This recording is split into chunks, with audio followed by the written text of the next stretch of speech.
주님을 바꾸지 않으리. 엊그제 백로절기가 지냈습니다. 백로가 뭐냐? 두루마기를 백로라고 하는 게 아니고 맑은 이슬, 이제 풀잎에 아침에 이슬이 맺는 절기다, 그런 이야기가 될 텐데요. 가을 풀잎에 이슬이 맺힐 때 종일토록 있는 것이 아니라 가을 햇살 받으면 금세 말라지는 것처럼, 지난 여름 동안 우리의 삶이 고단하고 피곤하고 어려웠지만 이제 아침 햇살을, 가을 햇살 받은 그 이슬이 금방 사라지는 것처럼 우리 가운데 근심 걱정 다 잊어버리고 행복한 가을, 풍성한 가을 맺기를 주의 이름으로 축복합니다. 예배에 대한 두 번째 말씀 드리려고 합니다. 다음 주 한 주도 말씀드리겠습니다만, 우리가 올해 특별히 예배의 회복, 또 예배에 집중하자는 의미에서 말씀을 좀 함께 나누고 있는데요. 오늘 지난주에 있는 말씀 본문 가지고 다시 한 번 더 말씀드리려고 합니다. 무엇보다 주의 날에, 이렇게 예배의 날, 거룩한 주의 날에 이렇게 예배에 집중하고 주일을 성수하겠다는 마음 가지고 교회로 달려온 여러분 가운데 주의 풍성한 복이 있기를 바라고, 부득이하게 이렇게 영상으로 온라인으로 예배하는 여러분 가운데도 큰 주의 은혜가 함께 하시기를 축복합니다. 창세기 4장을 보면 가인과 아벨 형제 이야기가 나옵니다. 창세기 4장 4절에 이렇게 기록되어 있습니다. 아벨은 자기도 양의 첫 새끼와 그 기름으로 드렸더니 여호와께서 아벨과 그의 제물은 받으셨으나 가인과 그의 제물은 받지 아니하신지라 가인이 몹시 분하여 안색이 변하였다, 그랬습니다. 아벨도 하나님께 제사를 드렸고 가인도 하나님께 제사를 드렸습니다. 그런데 하나님께서는 가인의 제사는 받지 않으시고 아벨의 제사만 받았습니다. 가인은 농사를 지은 걸 가지고 제사를 했고, 아벨은 목축한 그 짐승을 잡아서 제사를 드렸는데, 그러면 농산물로 드린 제사니까 받지 않고 짐승을 잡아 드린 제사니까 받았느냐? 그게 아니라는 것이죠. 가인이 드린 제사에 있어서 그 가인의 마음, 가인이 예배를 드리고 가인이 제사를 드릴 때 그의 마음, 그의 정신, 그가 정말 온 마음을 집중하여 하나님께 예배를 드렸느냐? 그렇지 않았다는 것이지요. 그래서 가인의 제사는 하나님께서 받지 않으셨고 아벨의 제사만 받으셨다. 그런데 문제는 그렇게 예배에서 출발한 이 문제가 어디까지 갑니까? 가인이 아벨을 시기하게 되었고 질투하게 되면서 결국 그를 죽이고 마는 인간 최초의 살인사건이 일어나고 말았습니다. 무엇으로부터 시작됐어요? 예배로부터 시작됐어요. 예배에 실패하게 되니까 결국 인생도 망가지게 되고 형제도 관계도 다 깨어지게 됐다는 거예요. 두 가지 말씀드리고 싶은 거예요. 하나님께 드리는 제사가 있지만, 우리가 다 함께 이 자리에 나와서 예배를 드리고 있지만 하나님께서 받으시는 예배가 있고 받지 않는 예배도 있다 하는 거예요. 오늘 과연 우리의 예배는 아벨과 같은 하나님께서 받으실 만한 예배를 드리고 있는가? 아니면 이 자리에 나와서 예배는 드리고 있지만 이 예배가 형식에 멈추고 있고 의식에 멈추고 있어서 오늘 우리의 예배는 형식은 갖추었지만 가인의 제사처럼 하나님께서 받지 않는 예배는 아닌가? 우리 스스로 늘 이렇게 돌아봐야 한다는 거예요. 더 나아가서 문제는 뭐예요? 예배에 실패하면 그 예배의 실패로 끝나는 것이 아니라 인생이 망가지게 되고 관계가 망가지게 되고 그 공동체가 깨어진다는 사실입니다. 오늘 그런 점에서 우리 예배가 어떤 모습인가를 좀 오늘 본문의 말씀 통해서 다시 한번 새겨보려고 합니다. 오늘 본문을 보게 되면 지난주에 이어서 예수님께서 사마리아 여인과 대화 중에 나온 주제인데요, 그 대화의 주제는 예배였습니다. 예배. 22절 23절에서 이렇게 기록합니다. 너희는 알지 못하는 것을 예배하고 우리는 아는 것을 예배하노니 이는 구원이 유대인에게서 남이라. 아버지께 참되게 예배하는 자들은 영과 진리로 예배할 때가 오나니 곧 이때라. 아버지께서는 자기에게 이렇게 예배하는 자들을 찾으시느니라. 아버지께서는 참되게 예배하는 자들을 찾는다 그랬어요. 그러니까 같이 예배를 드리고 있는 것 같지만, 형식은 갖추었지만 외형은 갖추었지만 이 안에서 진실되게 예배하는 자들을 찾고 있다, 그런 얘기예요. 그러니까 반대로 말하면 뭐예요? 지금 이스라엘 백성들이, 유다 백성들이 다 하나님께 제사하고 예배를 드리고 있지만 그들이 영으로 하나님을 만나지 못하고 있고 영으로 하나님께 제사하지 못하고 있어서 하나님께서 그 제사를 냄새나는 제물이라고 말씀하고 있고 그 예배를 받지 않으신다고 말씀하고 있는데, 그 유대인들에게만 그러는 것이 아니라 오늘 이 시대를 살아가는 이렇게 함께 예배하는 우리를 향해서도 주님께서 그렇게 말씀하시지 않겠느냐는 거예요. 내가 너희들 가운데 진실로 참되게 예배하는 자들을 지금 찾고 있다, 그런 말씀하고 있는 겁니다. 또 하나는 뭐예요? 우리의 예배를 받으실 수도 있고 받지 않으실 수도 있다. 우리가 이것을 늘 기억하면 좋겠어요. 찾으신다라고 하는 단어의 뜻이 원래 원어는 제테오라고 하는 단어입니다. 제테오라고 하는 단어인데요, 이 단어는 찾을 때 그냥 이렇게 흘려가면서 찾는 것이 아니고요, 집중해서 찾는다는 거예요. 누가복음 15장에 보면 이렇게 드라크마 하나를 잃은 여인의 이야기가 나와요. 그 한 드라크마가 얼마 정도 되나 보니까 한 데나리온 정도면, 처음에는 이렇게 은화로 시작한 것이 나중에 동전이 됐습니다만은 한 데나리온 정도면 우리 하루 품삯 정도, 하루 일당 정도가 되는 거예요. 그러면 뭐 한 10만 원짜리 지폐 이렇게 생각하시면 되겠죠. 은화니까. 집에 있던 10드라크마 중에서 하나를 잃었어요. 그런데 이 여인에게 있어서 이건 너무 소중한 재산이기 때문에 어쨌거나 잃은 것을 찾아야 했어요. 그래서 온 집을 다 뒤져서 찾고 찾아서 결국 찾았어요. 찾은 것으로 너무 기뻐한 것으로 끝나는 것이 아니라 친구들을 불렀어요. 동네 사람들을 불렀어요. 그래서 함께 잔치를 했어요. 얼마나 기뻤으면, 얼마나 드라크마 찾은 것이 기뻤으면 사람들을 불러서 잔치를 했겠느냐는 거예요. 오늘 주님께서 예배자, 참된 예배자를 찾을 때 그런 마음으로 찾는다는 거예요. 그냥 흘낏 지나가는 모습으로 찾는 것이 아니라 집중해서 찾고 찾으면서 정말 우리의 마음이 하나님께 집중되어 있는가, 우리의 마음이 영과 진리로 예배하고 있는가, 우리의 마음이, 우리의 예배가 하나님께서 받으실 만한 예배자로 오늘 우리가 지금 서 있는가를 주님께서 그렇게 찾고 계시다는 거예요. 찾고 나서 뭐예요? 그런 예배자를 찾고 나면 어떻게 그렇게 하나님께서 기뻐하신다는 거예요. 기뻐서 어쩔 줄 몰라 하시고, 기뻐서 혼자만 기뻐하는 것이 아니라 사람들을 불러서 잔치하듯이 그렇게 크게 기뻐하시는 주님의 모습을 우리에게 보여주고 있습니다. 오늘 결론적으로 말씀을 드리면, 하나님께서 받으시는 예배, 하나님께서 찾으시는 예배자, 어떤 예배자냐?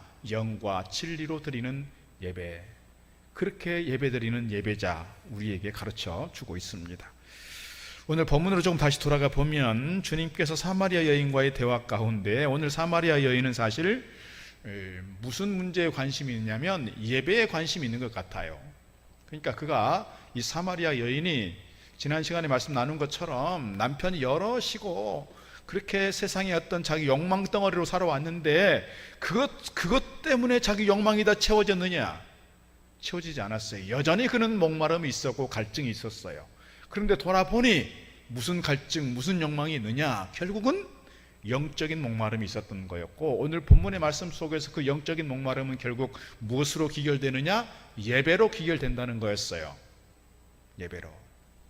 주님께서 생수에 대한 말씀을 하실 때 오늘 이 여인에게 영적인 눈이 열리게 되는 것 같습니다. 그러니까 예수님이 어떤 분인가를 그가 이렇게 고백합니다. 19절, 여자가 이르되 주여 내가 보니 선지자로소이다. 영적인 눈을 뜨기 시작했다는 거예요.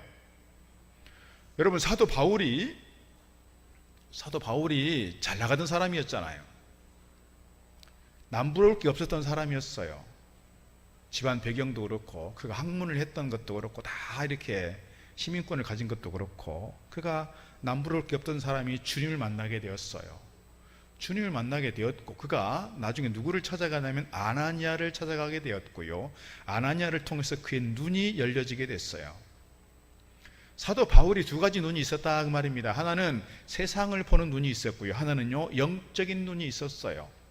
오늘 우리에게도 이런 영적인 눈이 열려지기를 바라고, 주님이 어떤 분인지, 말씀이 무엇인지, 하나님은 어떤 분인지 좀 깨달아 알아가는, 그래서 깊은 영성의 삶이 우리 가운데 이루어지기를 주의 이름으로 축복합니다. 오늘 20절 21절 말씀에서 이 영의 세계가 열려지고 있는 이 여인에게 어떤 문제가 있는가를 설명합니다. 20절, 우리 조상들은 이 산에서 예배하였는데 당신들의 말은 예배할 곳이 예루살렘에 있다 하더이다. 예수께서 이르시되 여자여 내 말을 들으라. 이 산에서도 말고 예루살렘에서도 말고 너희가 아버지께 예배할 때가 이르리라. 이스라엘 백성들이 바벨론의 포로로 잡혀갔다가 돌아오면서 제2 성전을 지어요. 그 성전이 뭐냐면 스룹바벨 성전이죠. 남유다에서 스룹바벨 성전이 지어질 때 북이스라엘, 그러니까 사마리아 사람들은 그리심산에 예배당을 짓습니다. 성전을 지어요. 지금 그래서 이 그리심산에 가면 그때 당시에 지었던 많은 성전 유적들이 남아 있어요. 그 건너편에 무슨 산이 있어요? 에발산이 있어요. 에발산은 저주의 산이라고 했고 그 산을 보면 되게 민둥산이 많아요. 그리고 그 아래 에발산과 그리심산 그 아래쪽에 이제 세겜이라고 하는 도시가 형성되어 있습니다. 지금 이 사마리아 사람들은, 이 북쪽의 이스라엘 사람들은 그리심산에서 예배를 하는 거고 남유다 사람들은 예루살렘에서 예배를 한다는 건데, 오늘 이 사마리아 여인에게 관심은 뭐냐면 예배의 장소에 대한 문제가 있는 거예요. 우리 사마리아 사람들, 북쪽 사람들은 이 그리심산에서 예배를 하고 남쪽 유다는 예루살렘에서 예배를 한다는데 어디에서 예배를 하는 게 맞는 겁니까? 지금 이렇게 묻고 있는 겁니다. 그때 주님께서 하시는 말씀이 뭐예요? 이 산에서도 말고 예루살렘에서도 말고. 그럼 어디서 예배하라는 거예요? 어디서 예배하는 게 중요한 게 아니라 어떤 모습으로 예배하느냐가 중요하다는 거예요. 어떻게 해요? 영과 진리로 예배하는 거다. 예배를 어디에서 하든, 어떤 장소에서 하든, 어떤 환경 속에서 예배하든 그 환경과 그 형식과 그 장소가 중요한 게 아니라 예배를 드리는 내가 중요하다. 내가. 그거예요. 그래서 지금도 일단 영상 잠깐 보겠습니다만 저 북쪽 사람들은 예배 형식을 갖출 수가 있나요? 예배 형식 갖출 수가 없어요. 그저 비밀스럽게 그것도 소곤소곤 해가면서 속으로 찬송을 부르고 속으로 기도하고 그렇게 해요. 그러나 볼 때 하나님께서 그들의 예배 저는 기뻐하실 줄로 믿습니다. 그들의 예배 영으로 하는 예배라고 믿고 그렇게 받으실 줄 믿습니다. 우리가 초대교회 때 지금처럼 이렇게 예배 형식을 갖추어서 예배했을까요? 그러지 못했을 거예요. 중요한 것은 그럼에도 불구하고 우리가 예배를 드릴 때 감격이 있었고 눈물이 있었고 기쁨이 있었고 우리가 하나님의 은혜를 누리는 시간들이 됐어요. 그런 은혜가 넘치는 예배, 우리 하나님께서 받으시는 예배인 줄로 믿습니다. 어찌 보면 우리가 가지고 있는 이 예배에 대해서 많은 그 전통이 있죠. 우리 장로교 예배가 있어요. 우리 총에서 나온 장로교 예배 모범이 있어요. 여러 가지 틀이 있는데 지금 우리는 사실 우리 1부, 2부 예배는 그 전통에 따라서 그 모범에 따라서 거의 그렇게 진행이 되고 있습니다. 순복음교회 예배를 가면 우리하고 많이 다릅니다.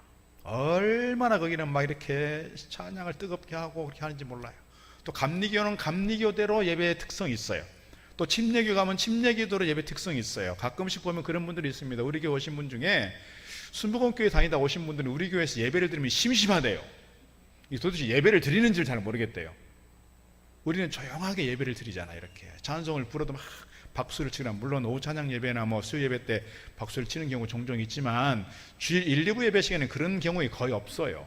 그러니까 예배가 조용하게 진행되니까 예배가 재미없다, 그런 분이 있어요. 그래서 다른 데로 가시는 분이 있었어요. 우리 교회 예배 분위기 적응을 못해서. 또 우리가 11시 예배를 하면 11시 전에 한 30분 정도 막 뜨겁게 찬양을 하고 11시 예배를 시작하는 분위기가 순복음교회인데, 그런데 오신 분들은 이 교회는 왜 예배 전에 찬송을 안 불러요? 그런 분 계시고요. 우리 그저 조용히 예배를 준비하고 기도하면서 이렇게 나아가고 있죠. 그러면 하나님께서 장로교 예배를 기뻐하실까요? 순복음교회 예배를 기뻐하실까요? 감리교 예배를 기뻐하실까요? 이 예배 형식은 뭐예요? 사실은 우리 좋자고 만든 거예요. 우리 좋자고. 우리가 예배는 이렇게 하는 거구나, 우리가 신학적 배경을 가지고 그렇게 만들어 놓은 거예요.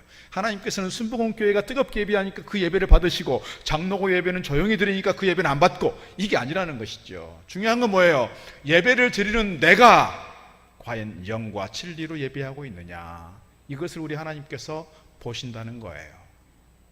우리가 지금 11시 예배를 드리고 있습니다. 이 11시 예배는 아마 우리 교회가 시작됐을 때부터 그렇게 했을 것 같아요.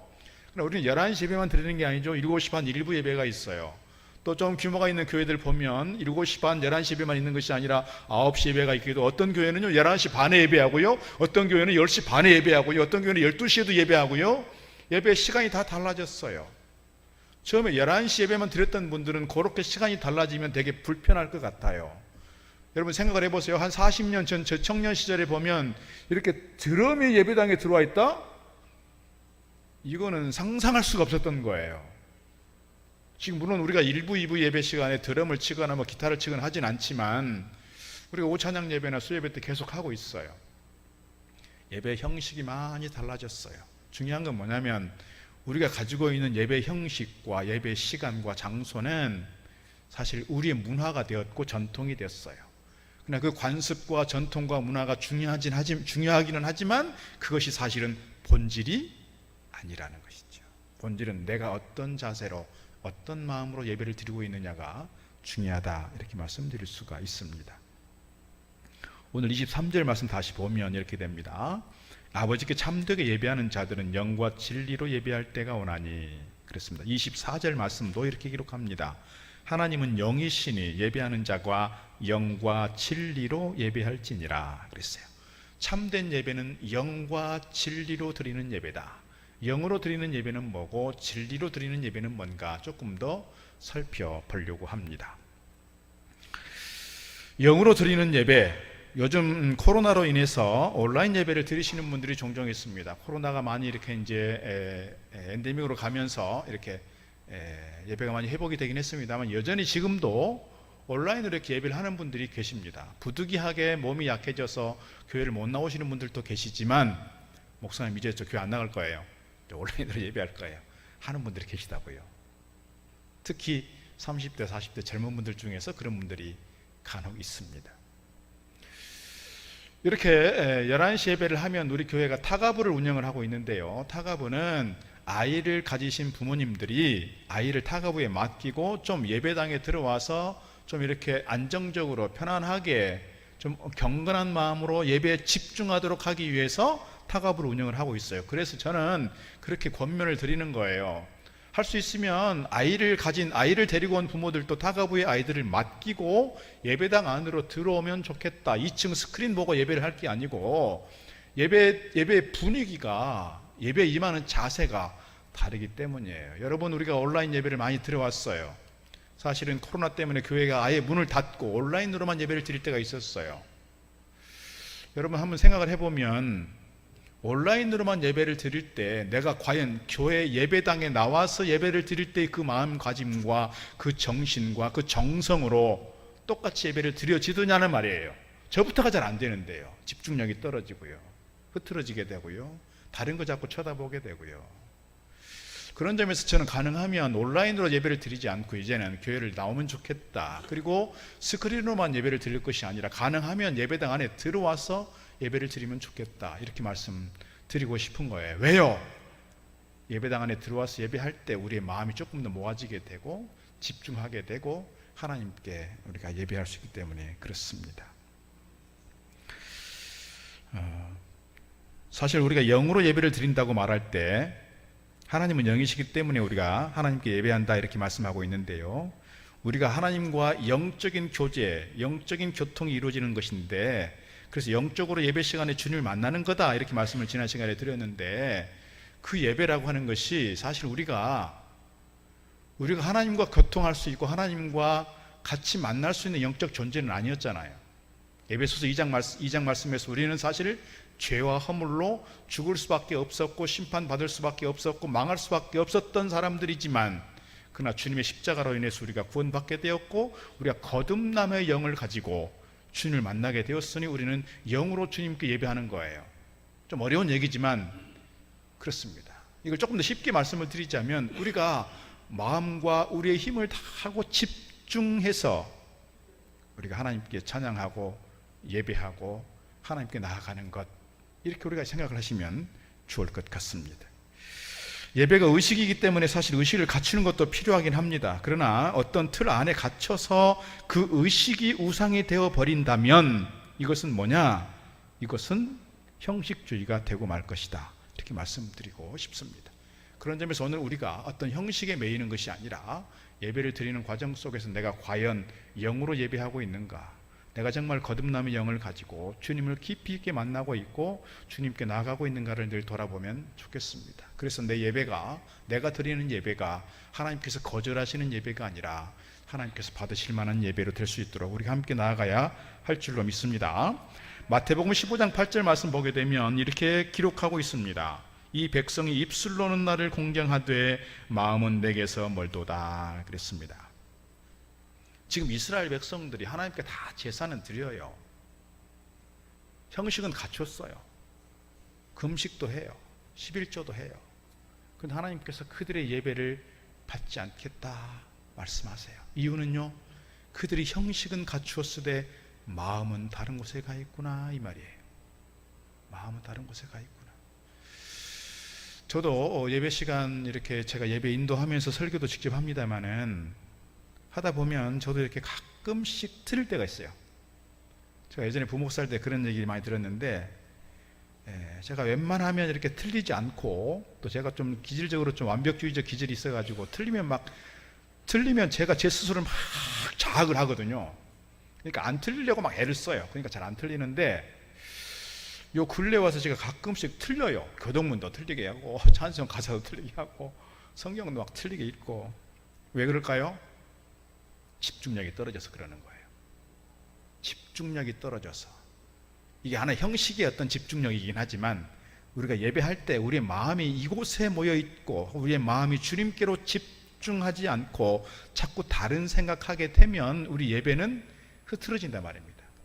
집에 있는 뭘 생각하고, 예배 끝나고 어디 갈까, 뭘 먹을까, 우리 애들은 지금 어떻게 돼 있나, 자꾸 다른 걸 생각하게 되면 우리 예배가 흐트러지게 된다. 그래서 우리가 성령 충만한 예배를 말할 때 우리의 마음이 흐트러지지 않고 이곳에 온전히 집중하여 드릴 때 그것을 우리가 영으로 드리는 예배다, 이렇게 말씀드릴 수가 있겠습니다. 우리 마음이 다른 곳에 가 있는 것이 아니라 주님께 집중하여 드림으로써 영으로 드리는 예배, 주님께서 받으실 만한 예배자 되기를 주의 이름으로 축복합니다. 두 번째 드리는 예배는요, 진리로 드리는 예배라 그랬어요. 진리로 드리는 예배는 진리인 하나님의 말씀, 진리이신 주님에 대하여 우리가 반응하는 게 예배다 이 말이에요. 이 진리로 드리는 예배라고 말할 때 진리이신 하나님의 말씀 또는 주님에 대해서 우리가 잘 알아야 되는데요, 우리가 주일 예배 때마다 고백하는 게 있어요. 뭐예요? 신앙 고백이에요. 무엇으로요? 사도신경으로 해요. 사도신경의 주요 내용이 뭐예요? 하나님은 어떤 분이십니다. 예수님은 어떤 분이십니다. 성령 하나님을 믿습니다. 그리고 부활에 대해서, 영생에 대해서, 교회 공동체에 대해서 이렇게 고백하는 거예요. 다시 말씀드리면 사도신경의 주요 내용은 주님에 대해서, 하나님에 대해서 고백하는 거예요. 이 주님과 하나님에 대한 고백이 우리가 진실로 매주 드리는 고백인데, 이것이 어쩌면 하나님에 대한 가장 기본적인 지식이라고 말할 수 있어요. 이게 가장 기본적인 지식이다, 그렇게 말씀드릴 수 있어요. 그래서 진리의 말씀을 중심으로 예배하는 것, 이것이 진리로 드리는 예배다, 이렇게 말씀드릴 수 있어요. 그래서 하나님은 어떤 분이신지, 주님은 어떤 분이신지, 하나님께서 우리를 위해서 어떻게 구속사역을 행하셨는지, 이런 데에 대한 깨달음이 생기고 지식이 생겨나고 그에 대한 감사와 감격으로 응답하는 것, 이것이 진리로 드리는 예배다, 이렇게 말씀드릴 수 있어요. 제가 지난 시간에 잠깐 말씀드렸지만 이 예배가 우리 입맛과 기호에 의존해서는 안 된다는 거예요. 그래서 잘못하면 나 중심으로 가기 때문에 그래요. 예배 참 좋았다, 예배가 참 은혜스러웠다 라고 하는 표현들은 누구 중심이에요? 나 중심이라고 해요. 나 중심. 그래서 예배는 주님께 드려지는 것이라는 측면에서 예배의 초점이 나에게 있는 것이 아니라 주님께 가 있도록 우리의 마음가짐을 늘 모아갈 수 있으면 좋겠어요. 진리로 드리는 예배. 오늘 22절 말씀 보니까 이렇게 기록합니다. 너희는 알지 못하는 것을 예배하고 우리는 아는 것을 예배하노니 이는 구원이 유대인에게서 났다 그랬어요. 그러니까 안다라고 하는 단어는 이스라엘 백성들이 출애굽의 과정을 통해서 하나님이 어떤 분인지를 알았지만 정말 하나님을 제대로 알지 못했어요. 그래서 하나님을 제대로 알지 못하니까 자꾸 어디로 가요? 우상에게로 가요. 그 우상은 뭐예요? 자기 욕망 덩어리란 말입니다. 자기 욕구를 충족하려고 하는 게 뭐예요? 우상이에요. 우상으로 가는 것이 아니라 자꾸 어디로 가자고요? 주님께로 가자. 무엇을 통해서? 진리이신 말씀을 통해서. 말씀이 진리일 뿐만 아니라 사실은 예수님 스스로가 진리라고 말씀하고 있어요. 진리. 그래서 보면 그렇게 말씀하고 있습니다. 요한복음 17장 17절 보면 그들을 진리로 거룩하게 하옵소서, 아버지의 말씀은 진리이니이다 그랬어요. 아버지의 말씀, 즉 성경의 말씀이 진리다 라고 하는 말씀, 그리고 더 나아가서 예수님께서 진리라는 거예요. 요한복음 14장 6절, 예수께서 이르시되 내가 곧 길이요 진리요 생명이니 나로 말미암지 않고는 아버지께로 올 자가 없다 그 말입니다. 그래서 하나님을 잘 알아가고 하나님이 어떤 분인지를 깨달아가고 그리고 예수님이 어떤 분인지를 잘 알아 그분께 집중하는 거예요. 이게 진리예요 사실은. 근데 간혹 보면 이 진리는 결국 하나님 말씀으로부터 오는 것인데 우리가 예배 시간의 절반을 차지하는 게 뭐예요? 말씀이에요. 근데 말씀에 집중하지 않을 때가 많아요. 청년들이 한 2,000명 정도 모이는 큰 교회입니다. 장신대에서 설교를 가르쳤던 목사님이 목회하고 있습니다. 그 목사님께서 이런 말씀하셨습니다. 청년부 예배가 사부 예배인데 사부 예배 들어가서 설교를 하고 이렇게 예배를 하게 되는데 30분 정도 정말 뜨겁게 찬양했어요. 손을 들고 눈물을 흘리면서 그렇게 감격적으로 찬양했어요.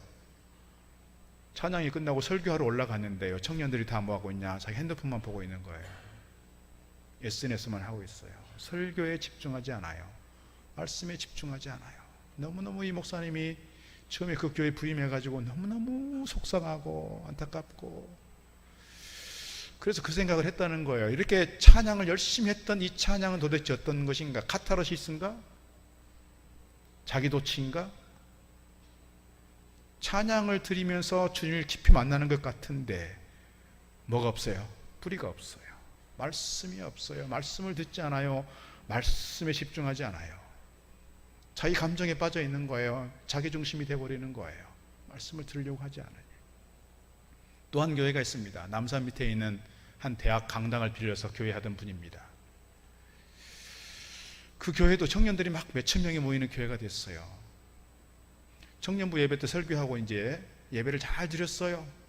그리고 이제 사부 예배가, 거기도 사부 예배가 청년부 예배니까 청년부 예배 마치고 이제 이분이 급하게 이제 출타를 해야 될 일이 있어서 전철을 타러 내려가는데 그 청년부 예배 그렇게 뜨겁게 예배했던 청년들이 우르르 가는 데가 있었는데 그게 어디냐면 호프집이었습니다. 예배를 그렇게 열심히 드리고 예배를 그렇게 진정스럽게 드린 것 같았는데 예배 끝나자마자 막 호프집으로 몰려가는 걸 보면서 너무너무 탄식이 난 거예요. 내가 잘못 가르쳤나? 예배에 대해서 잘못 가르쳤나? 삶에 대해서 잘못 가르쳤나? 그런 안타까운 이야기를 들은 바가 있습니다. 오늘 우리가 예배를 드리는 자라면 우리의 온 마음 다하여 주님께 집중하여 드리는, 영으로 드리는 예배 더 나아가서 하나님 말씀 가운데 집중하고 말씀을 통해서 내 삶이 바뀌고 말씀을 통해서 내 생각이 바뀌고 말씀을 통해서 내 신앙이 성장하면서 내 삶이 더 성숙해질 수 있어야 이게 진정한 예배지 아닐까요? 오늘 우리가 교회에 나와서 예배를 드리는데 예배 드릴 때 이 마음가짐만 아니라 다음 시간에 한 번 더 말씀드리겠지만 우리의 삶의 현장으로 나아갔을 때 정말 참된 예배자의 모습으로 설 때 이게 영으로 드리는 예배, 진리로 드리는 예배자인 줄 믿습니다. 아까 제가 말씀 잠깐 드렸는데요, 저 북한 관련된 영상 잠깐 보도록 하겠습니다.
경배하며 즉시 집행하시오.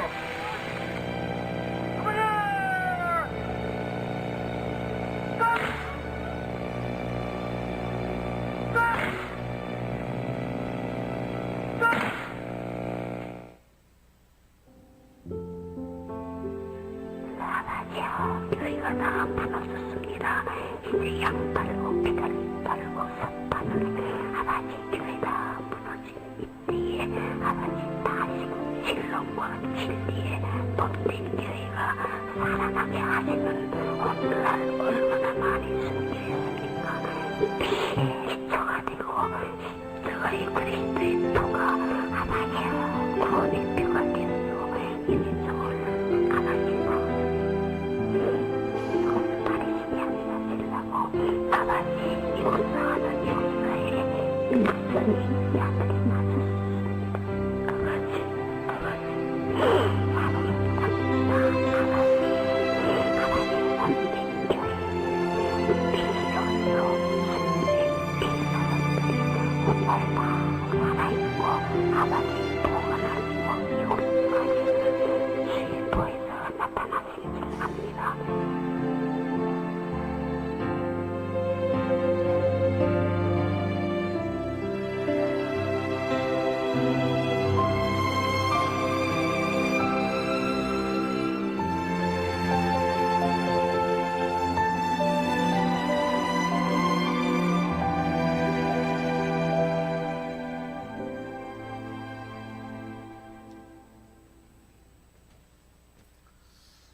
사도라는 영화를 제작 준비하면서 만든 영상인데 중요한 것은 이렇게 마음껏 찬양하고 예배할 수 없는 환경 속에서도 목숨을 걸고 예배하는 저 북녘에 20만 명의 지하 성도들이 있다는 걸 기억하고 또 이슬람권에서 힌두교권에서 생명을 걸고 예배를 드리고 교회를 지키고 말씀을 지키는 그런 사람들이 있다는 걸 기억하면 오늘 우리의 예배는 너무 편하고 안락하게 너무 쉽게 모이고 예배하는 건 아닌가 늘 생각하면서 이런 가운데도 예배 드리는 오늘 우리의 모습이 주님께서 보시기에 합당한, 주님께서 받으시고 연락하실 만한 이 예배에 좀 집중하면 좋겠다, 그런 마음이 있습니다. 우리가 올 한 해 동안 예배 회복을 위해서 함께 달려왔는데 조금 더 예배에 집중하고 정말 이 예배에 좀 목숨을 거는, 내가 주일만큼은 또 예배 시간만큼은 내가 다른 거 하지 않겠다, 예배에 집중하겠다, 내가 예배에 올인하겠다, 그런 마음 가지고 예배에 좀 집중하고 예배에 생명을 걸 수 있는, 그래서 오늘 우리의 예배가 하나님을 기쁘시게 하고 하나님께 영광 돌릴 만한 복된 예배 될 수 있기를 주의 이름으로 축복합니다. 기도하겠습니다. 사랑의 아버지 하나님, 우리 예배를 연락하시고 오늘 또 참된 예배자를 찾으신 우리 아버지 하나님, 오늘 저희들의 예배가 영으로 진리로 드리는 예배가 되는 줄 믿습니다. 우리 일동 동북교회에 속한 모든 성도들 예배에 목숨을 걸듯 예배에 집중하고 예배를 우선시하고 예배를 귀하게 여겨 하나님 기뻐하실 만한 예배자로 서게 하여 주옵소서. 예수님 이름으로 기도드리옵나이다. 아멘. 찬송가 64장 찬송합니다. 바꾸지 하늘이 다른 어떤 은혜 구하지 않으리. 오직 주님